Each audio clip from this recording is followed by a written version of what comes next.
అలానే చేసావు. ప్రభుత్వ ఉద్యోగులు ఒక హోమ్ గార్డ్ దగ్గర 20 కోట్లు ఉన్నాయి ఏసీబీ వాళ్ళు రైడ్ చేస్తే. ఒక సబ్ రిజిస్ట్రార్ దగ్గర ఉండేటువంటి ఒక సబార్డినేట్ దగ్గర 50 కోట్లు ఉన్నాయి.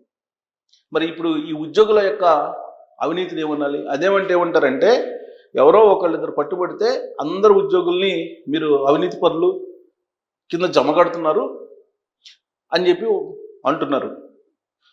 ఉద్యోగుల్లో 80% 80 to 90% ఏదో ఒక సందర్భంలో అవినీతి పాల్పడినటువంటి వాళ్ళు ఉన్నారు. వాళ్ళకు వచ్చేటువంటి జీతానికి, వాళ్ళు అనుభవించేటువంటి జీవితానికి పొంతనే ఉండదు. విలాసవంతమైనటువంటి జీవితాన్ని గడుపుతున్నారు చాలామంది, అందరు కాకపోయినా చాలామంది. మరి ఎక్కడి నుంచి వస్తున్నాయి డబ్బులు? ప్రజల్ని పీల్చుకు తింటున్నారు. ప్రభుత్వ ఆఫీసులకి సామాన్యులు రావాలంటేనే భయపడిపోతున్నారు. వీళ్ళ అవినీతి సొమ్ము ఎక్కడి నుంచి వస్తుంది? సామాన్యుల నుంచే. ఎందుకంటే కార్పొరేట్లు వీళ్ళకేమి ఇవ్వరు. ఎందుకు ఇవ్వరు కార్పొరేట్లు? గవర్నమెంటే వాళ్ళకి ఎకరా 99 పైసలకి ఇస్తుంది. వాళ్ళకి ఏం కావాలో అవన్నీ కూడా వాట్సాప్ గ్రూపుల్లో పర్మిషన్స్ ఇచ్చేస్తున్నాయి. కాబట్టి ఎంఆర్ఓ తోటో, ఆర్డీఓ తోటో, కలెక్టర్ తోటో కార్పొరేట్ సంస్థలకు పని లేదు. వీళ్ళతోటి పని ఎవరికి? సామాన్యులకి పని. ఆ సామాన్యులు వచ్చినప్పుడు వాళ్ళని పీకు తింటున్నారు. జలగలు అంటారు కదా, జలగలు ఆ విధంగా పీకు తింటున్నారు. ఈ అవినీతి పరులైనటువంటి అధికారుల కారణంగా, ఉద్యోగుల కారణంగా సర్వనాశనం అవుతుంది సమాజం. వీళ్ళని కట్టడి చేసిన పరిస్థితులు. ఒక హోంగార్డ్ దగ్గర 20 కోట్లు ఉన్నాయంటే ఏ స్థాయిలో అవినీతి పాల్పడి ఉండాలి? ఒక సబ్ రిజిస్ట్రార్ కార్యాలయంలో ఉన్నటువంటి సబార్డినేట్ దగ్గర 50 కోట్లు ఉన్నాయంటే మరి వాళ్ళు అవినీతి ఏ స్థాయిలో ఉంది? అంతకన్నా పై క్యాడర్లో ఉండేటువంటి వాళ్ళు ఇంకెంత సంపాదించుంటారు? ఒక ఉదాహరణ చెప్తాను. వైజాగ్లో బిఫోర్ ఇయర్ రైడ్ చేస్తే ఒక టౌన్ ప్లానింగ్ ఆఫీసర్ దగ్గర 500 కోట్లు బయటపడ్డాయి. అసలు 500 కోట్లు ఎంతమంది జీవితాంతం సంపాదించినా పోగు చేయగలరు? 500 కోట్లు.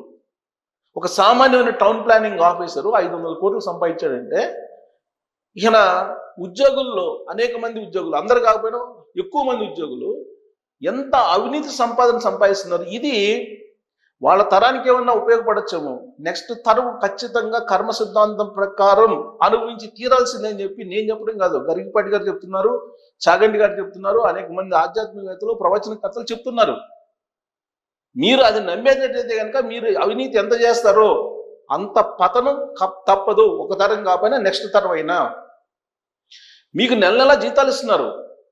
అది ప్రజలు తిని తినక రాత్రి మూళ్ళు పనిచేసి ట్యాక్సులు కడితే మీరు నెల నెల జీతాలు తీసుకుంటున్నారు. ఆ జీతాలు ఎందుకు ఇస్తున్నారు మీకు? ప్రజలు సేవ చేయటానికి. ఆ సేవ చేయడానికి మీరు అవినీతి పరంగా డబ్బులు తీసుకుంటున్నారు. ఇది ఇంతకన్నా దుర్మార్గం ఏమైనా ఉందా? ఇంతకన్నా దుర్మార్గమైనటువంటిది లేదు. వాస్తవంగా చాలామంది అంటుంటారు, నేనైతే ఆ మాట అనలేకపోతున్నాను కానీ వ్యభిచారంలో నిజాయితీ ఉంటుందని. కానీ ప్రజల దగ్గర నెల నెల జీతాలు తీసుకుంటూ అవినీతికి పాల్పడుతున్నటువంటి కొంతమంది ఉద్యోగుల్ని ఏమనాలి? ఈ అవినీతి పరులైన ఉద్యోగుల్ని ఏమనాలి? ప్రజలు తిరగబడే రోజు వస్తుందని చెప్పి నేను చాలాసార్లు చెప్పాను. కడుపు మండిన వాడి ఆలోచనలు డిఫరెంట్గా ఉంటాయి.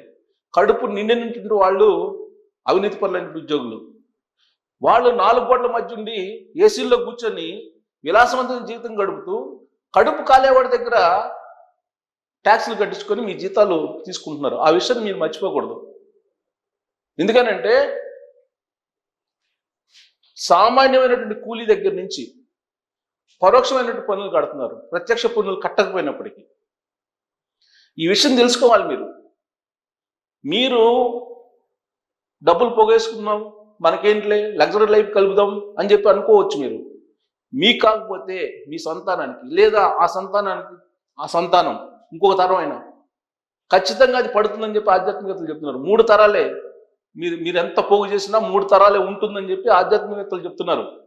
మీరు పురాణాలు, శాస్త్రాలు వీటిని తిరిగేస్తే కనుక ఇది కనిపిస్తుందని చెప్పి ఆధ్యాత్మికతలు చెప్తున్నారు. మీరు ఎంత పోగు చేస్తే అంత అనుభవించాల్సిందే కర్మల్ని అని చెప్పి చెప్తున్నారు వాళ్ళు. అయినప్పటికీ ఈ చెవులో వదిలిపెట్టి సామాన్యుడు ఎవరైనా వస్తే వాళ్ళని పీకి తినేటువంటి పరిస్థితి ఏర్పడుతుందని అంటే ఇంతకన్నా దుర్మార్గం ఏమన్నా? అదేమంటే పొలిటికల్ లీడర్స్ తింటున్నారు కదా. ఎస్, పొలిటికల్ లీడర్స్ కూడా కొంతమంది తింటున్నారు. పొలిటికల్ లీడర్స్ ఒక ఎమ్మెల్యే 50 కోట్లు ఖర్చు పెట్టి ఎన్నికల్లో పార్టిసిపేట్ చేస్తున్నారంటే ఎంత అవినీతి పోగు చేసుకుని ఉండాలి. నిజమే అది. వాళ్ళు అవినీతి పాల్పడుతున్నారు కదా అని చెప్పేసి మీరు కూడా పాల్పడతారా? దొంగను పట్టుకుంటే గజ దొంగను పట్టుకోలేదు మీరు, మా దొంగలను ఎందుకు పట్టుకుంటారని చెప్పి మీరు వాదిస్తే చట్టాలు ఒప్పుకుంటాయా? టోటల్గా అవకాశం ఉన్నటువంటి వాళ్ళు అవకాశం వచ్చినట్టు దోచుకొని సమాజాన్ని టోటల్గా కుప్పగూలుస్తున్నారు, మొత్తం నేలమట్టం చేస్తున్నారు. ఇది ఎంతో దూరం ఉండదు. ఇవాళ కాకపోయినా కొన్ని రోజులకైనా, కొన్ని నెలలకైనా, కొన్ని సంవత్సరాలకైనా అనుభవించి తీరాల్సిందే. మీకు నెల నెలా జీతాలు ఇస్తున్నప్పుడు మీరు అవినీతికి పాల్పడాల్సిన అవసరం ఏంటి? ఒక హోంగార్డు 20 కోట్లు, ఒక సబార్డినేటు 50 కోట్లు. ఇంకా అసలు రైడ్ చేస్తే ఏసీబీ వాళ్ళు కనుక రైడ్ చేస్తే ఎంతమంది దగ్గర ఎన్ని కోట్లు బయటపడతాయో. మొత్తం సంపద అవినీతిపరమైనటువంటి ఉద్యోగుల దగ్గర, అలాగే అవినీతిపరమైన రాజకీయ నాయకుల దగ్గర ఉంది. పేదలు 90% కష్టపడుతుంటే 10% ఉన్నటువంటి పొలిటీషియన్స్, అలాగే ఉద్యోగులు, అవినీతిపరమైనటువంటి వాళ్ళు కొంతమంది పీక్కు తింటున్నారు, సమాజాన్ని నేలమట్టం చేస్తున్నారు. సో ఇప్పుడు వీళ్ళ సంగతి చూద్దాం. అసలు ఏంటి వీళ్ళు చీడ పురుగుల్లాగా ఎలా తయారయ్యారు? చేసేది హోంగార్డు ఉద్యోగం, అక్రమాస్తులు 20 కోట్లు. 15 ఏళ్ళుగా ఏసీబీలో విధులు, శాఖకు అందే అవినీతి సమాచారమే ఆదాయం అని. చూడండి, ఏసీబీలో హోంగార్డుగా జాయిన్ అయ్యాడు. హోంగార్డుగా ఉంటూ ఏం చేశాడు? ఏసీబీ వాళ్ళు ఎవరి మీద రైడ్ చేయబోతున్నారు అనేది తెలుసుకొని వాళ్ళకి ముందే సమాచారం ఇచ్చి వాళ్ళ దగ్గర నుంచి అమౌంట్ తీసుకోవటం ఇతను చేసినటువంటి డ్యూటీ.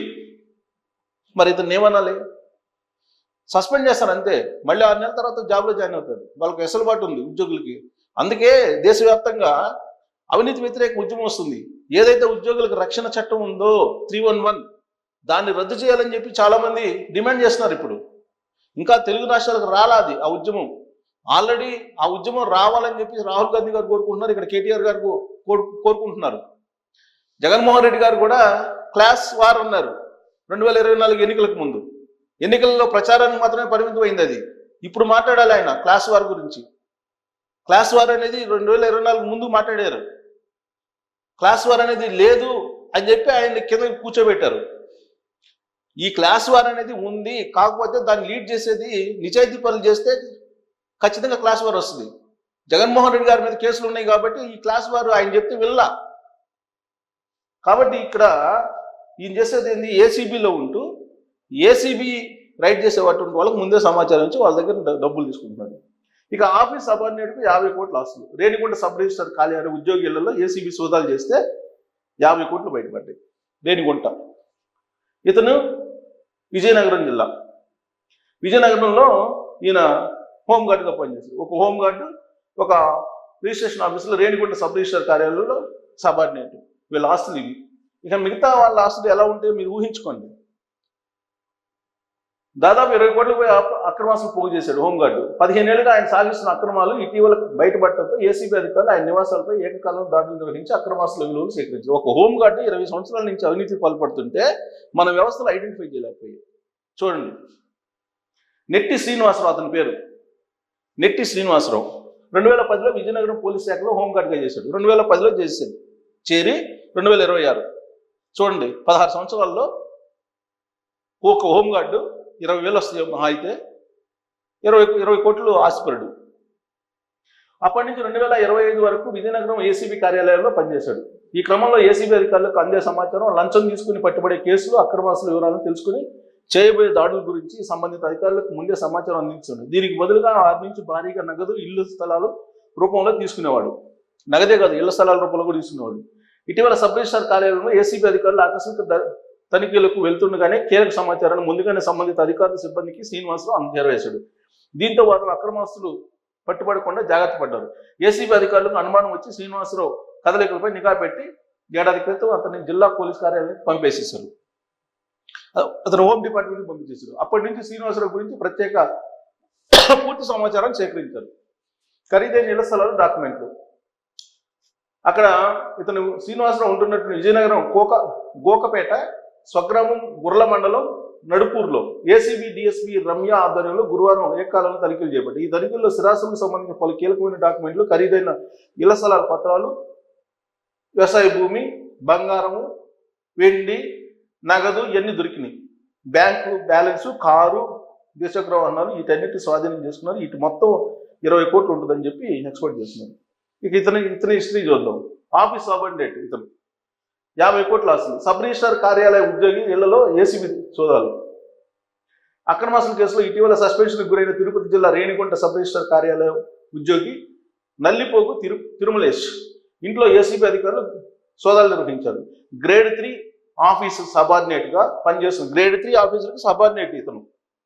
తిరుమలేష్ ఆదాయానికి మించి ఆశలు కలిగి ఉన్నారన్న ఆరోపణలతో తిరుపతిలోని ఆయన ఇంటితో పాటు మరో 4 చోట్ల నెల్లూరు జిల్లా డీసీపల్లెలోని బంధువుల ఇళ్లలో తనిఖీలు చేపట్టారు. ఈ తనిఖీల్లో 11 స్థిరాస్తులు, 1472 గ్రాముల బంగారం, 8.77 కిలోలు అంటే దాదాపు 9 కిలోల వెండి, 15 లక్షల రూపాయల డబ్బులు, విలువైన గృహోపకరణలు ఇవన్నీ కూడా పట్టుబడ్డారు. మొత్తం ఆస్తి 50 కోట్లు అని చెప్పి తెలిసారు. ఇది మన సమాజంలో ఉండేటువంటి చీడపురుగుల వ్యవహారం. మరి వీళ్ళని చీడపురుగులు అందామా, లేదంటే జలగలు అందామా, వైట్ ఎలిఫెంట్లు అందామా, లేదంటే వీళ్ళని ఏమనాలి?